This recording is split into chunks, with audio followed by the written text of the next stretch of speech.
আসসালামু আলাইকুম রহমতুল্লাহ। আজকে আবার একই ভিডিও কিন্তু ভিন্ন একটি বিষয় নিয়ে আলোচনা করার জন্য আপনাদের মাঝে এসেছি।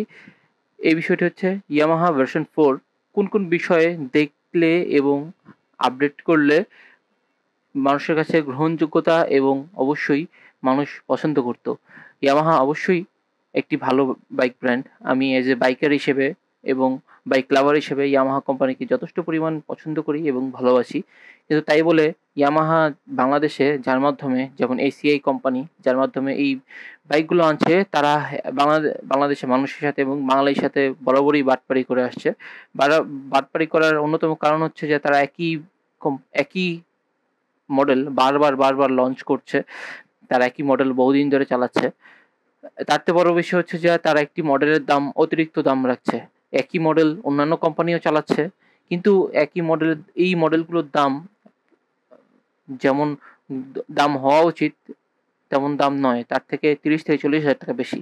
কিন্তু এই Yamaha version 4, FZ version 4, FZS version 4 এ কি আপডেট থাকলে আরো মানুষের গ্রহণযোগ্যতা এবং মানুষ বেশি পছন্দ করত, আসুন জেনে নিই। Yamaha ইঞ্জিন ১৪৯ সিসির একটি ইঞ্জিন এই বাইকের ভার্সন 4। পাওয়ার দেওয়া আছে ১২.৪ বিএইচপি, যেখানে এটা ১৫ কিংবা ১৬ বিএইচপি হলে সবচেয়ে বেশি ভালো হতো। ১৩.৩ এনএম টর্ক ৫,৫০০ আরপিএম এ। কিন্তু এই এনএম টর্ক অবশ্যই ১৪.৫ নিচে হওয়া উচিত ছিল না।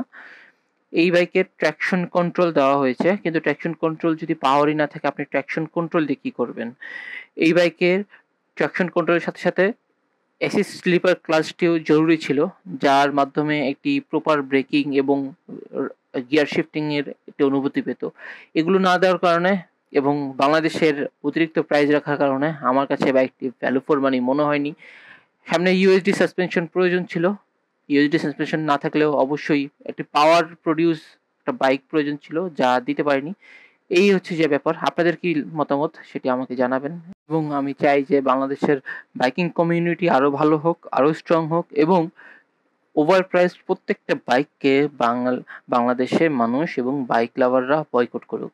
ন্যায্য মূল্যে বাইক বিক্রি করুক প্রত্যেকটা কোম্পানি, এবং আমি বাইকার হিসেবে প্রত্যেকটা কোম্পানিকে যথেষ্ট সম্মান করি, যথেষ্ট ভালোবাসি।